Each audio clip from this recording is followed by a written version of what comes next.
Assalamualaikum warahmatullahi wabarakatuh.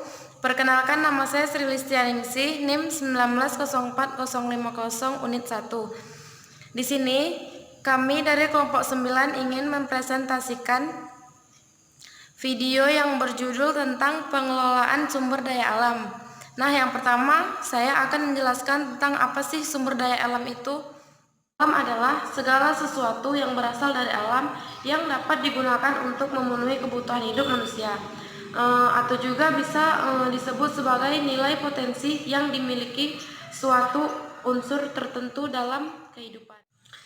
Selanjutnya, sumber daya alam dibagi menjadi dua bagian. Nah, yang pertama ada sumber daya alam renewable, yaitu sumber daya alam yang dapat diperbarui. Artinya, bila sumber daya alam itu habis, maka masih dapat dihasilkan kembali, kayak gitu. Contohnya hutan, hewan, air, mineral.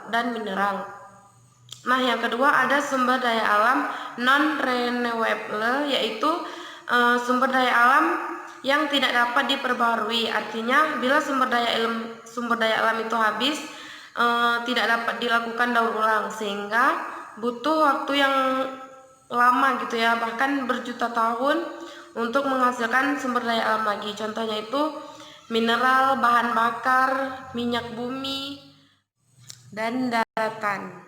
Selanjutnya, yang ketiga, saya akan menjelaskan tentang prinsip-prinsip pengelolaan sumber daya alam. Nah, prinsip-prinsip dari pengelolaan sumber daya alam itu secara umum menekankan pada prinsip optimal, prinsip lestari, dan juga prinsip efisien. Nah, di sini saya akan menjelaskan tentang prinsip optimal, di mana prinsip optimal itu kita dapat menentukan umur bumi sel dengan cara memfosil. Nah, karena di usia geologi itu berbagai kondisi tanaman dan hewan sangat berbeda. Nah, biasanya dalam setiap periode itu sejarah bumi itu selalu ditemukan makhluk yang unik, tetapi yang hanya hidup di era itu, kayak gitu. Mungkin hanya ini saja yang dapat saya sampaikan. Selanjutnya akan dijelaskan oleh teman saya. Sekian dan terima kasih. Assalamualaikum warahmatullahi wabarakatuh. Perkenalkan, nama saya Arnita. Di sini saya akan melanjutkan penjelasan dari teman saya, yaitu tentang prinsip lestari. Lestari di sini berarti keadaan yang seimbang dan utuh. Jadi, prinsip lestari merupakan berbagai upaya yang dilakukan untuk menjaga sumber daya alam yang ada, supaya tetap ada, baik itu dilihat dari sifatnya maupun dari bentuknya. Prinsip lestari memiliki beberapa contoh konsep mengenai prinsip lestari dalam pengelolaan sumber daya alam. Konsep prinsip lestari dalam pengelolaan sumber daya alam itu ada 3. Yang pertama itu penggunaan pupuk organik atau pupuk alami. Yang kedua itu ada penggunaan pestisida sesuai dengan penggunaan. Dan yang ketiga itu pelestarian tanah. Selanjutnya itu ada prinsip efisien. Efisien yaitu nama lain dari hemat. Jadi prinsip efisien di sini merupakan penggunaan sumber daya alam yang tidak berlebihan ataupun disesuaikan dengan kebutuhan masyarakat.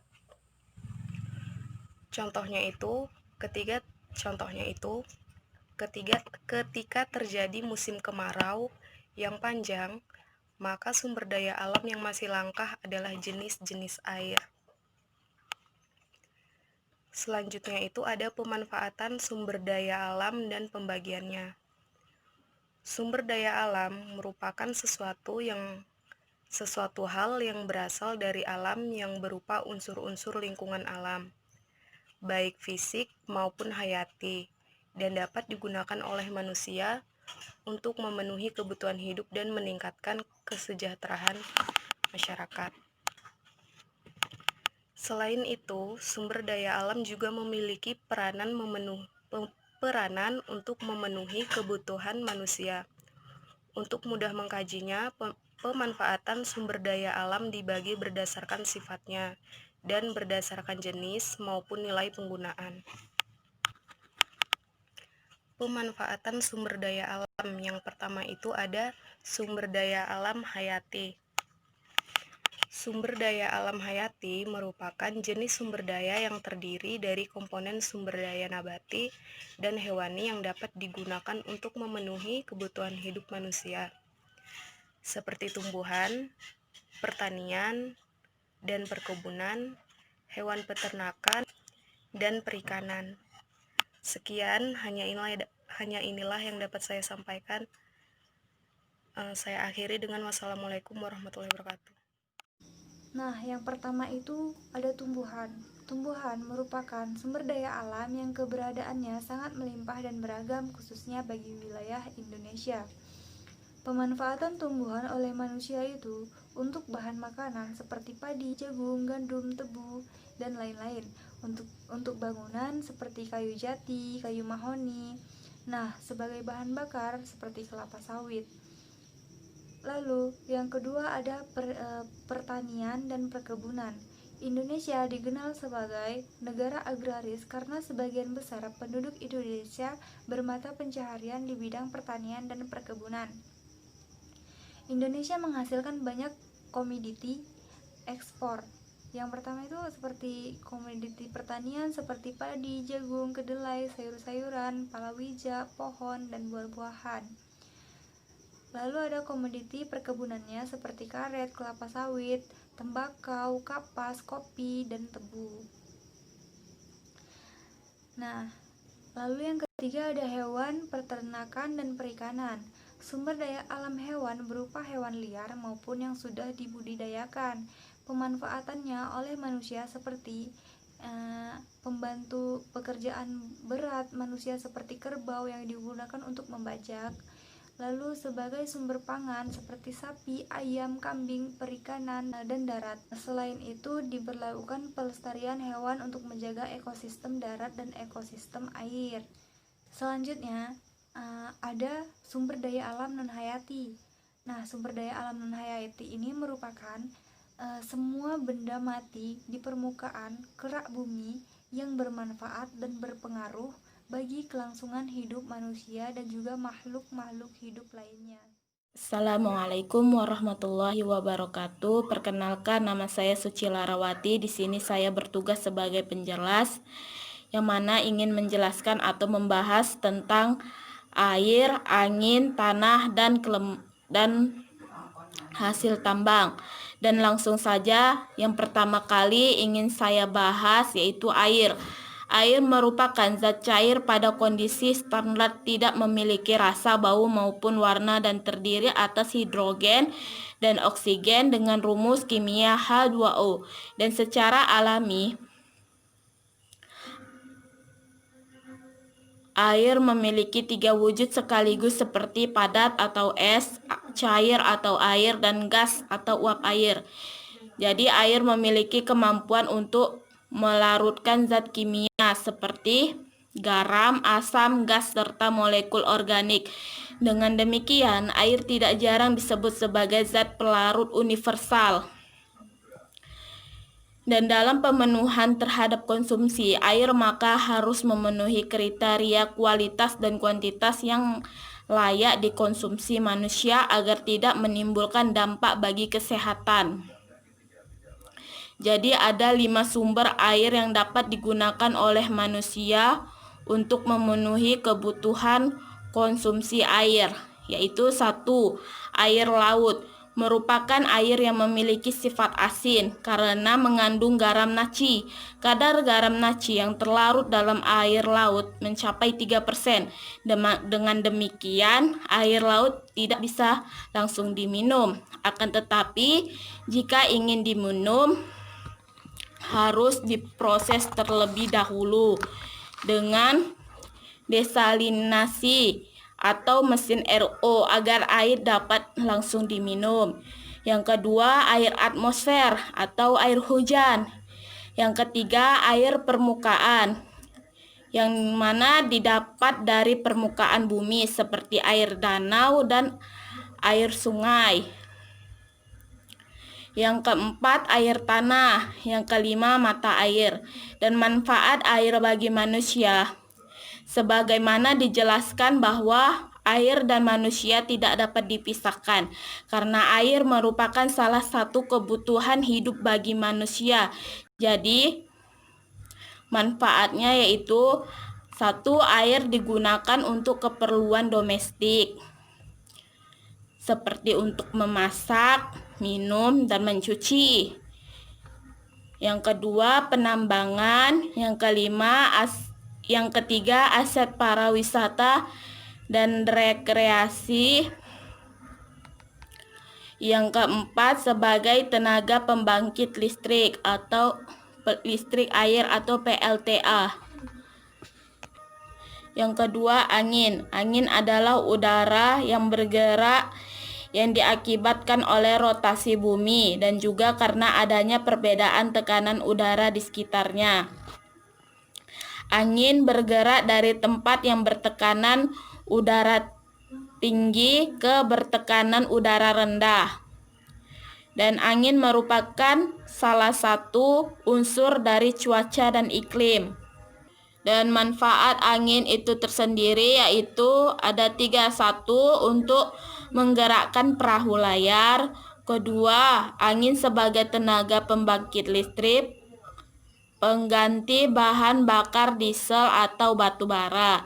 Yang ketiga, juga bermanfaat untuk menghilangkan rasa panas dan gerah. Yang ketiga, tanah. Tanah adalah bagian kerak bumi yang tersusun dari mineral dan bahan organik. Dan tanah memiliki fungsi yaitu 1. Tempat tumbuh berkembangnya perakaran dari tumbuhan. Yang kedua, penyediaan kebutuhan primer tanaman atau air, udara, dan unsur-unsur hara yang lainnya. Yang ketiga, penyedia kebutuhan sekunder tanaman atau zat-zat pemicu tumbuh, hormon, vitamin, asam organik, dan juga sebagai habitat biota tanah seperti cacing, ulat, tikus tanah, dan lain sebagainya. Yang keempat, hasil tambang. Sumber daya alam hasil tambang memiliki beragam fungsi sebagaimana yaitu seperti 1. Bahan dasar infrastruktur atau aspal. Yang kedua, bahan bakar kendaraan bermotor atau aftur solar. Yang ketiga, sumber energi atau batu bara, gas cair, minyak tanah. Yang keempat, sebagai perhiasan diantaranya seperti emas, perak, dan berlian. Yang kelima, dan berfungsi menghasilkan logam seperti biji besi, bauxit, yodium, nikel, dan marmer. Sekian dari kelompok kami. Jika ada kekurangan, kami memohon maaf. Kami akhiri dengan Assalamualaikum warahmatullahi wabarakatuh. Minum dan mencuci. Yang kedua, penambangan. Yang ketiga, aset para wisata dan rekreasi. Yang keempat, sebagai tenaga pembangkit listrik atau listrik air atau PLTA. Yang kedua, angin. Angin adalah udara yang bergerak yang diakibatkan oleh rotasi bumi dan juga karena adanya perbedaan tekanan udara di sekitarnya. Angin bergerak dari tempat yang bertekanan udara tinggi ke bertekanan udara rendah. Dan angin merupakan salah satu unsur dari cuaca dan iklim. Dan manfaat angin itu tersendiri yaitu ada 3. 1. Untuk menggerakkan perahu layar. Kedua, angin sebagai tenaga pembangkit listrik, pengganti bahan bakar diesel atau batu bara. Yang ketiga, juga bermanfaat untuk menghilangkan rasa panas dan gerah. Yang ketiga, tanah. Tanah adalah bagian kerak bumi yang tersusun dari mineral dan bahan organik. Dan tanah memiliki fungsi yaitu: 1. Tempat tumbuh berkembangnya perakaran dari tumbuhan. Yang kedua, penyediaan kebutuhan primer tanaman atau air, udara, dan unsur-unsur hara yang lainnya. Yang ketiga, penyedia kebutuhan sekunder tanaman atau zat-zat pemicu tumbuh, hormon, vitamin, asam organik, dan juga sebagai habitat biota tanah seperti cacing, ulat, tikus tanah, dan lain sebagainya. Yang keempat, hasil tambang. Sumber daya alam hasil tambang memiliki beragam fungsi sebagaimana yaitu seperti: 1. Bahan dasar infrastruktur atau aspal. Yang kedua, bahan bakar kendaraan bermotor atau aftur solar. Yang ketiga, sumber energi atau batu bara, gas cair, minyak tanah. Yang keempat, sebagai perhiasan, diantaranya seperti emas. Yang ketiga, sumber energi atau batu bara, gas cair, minyak tanah.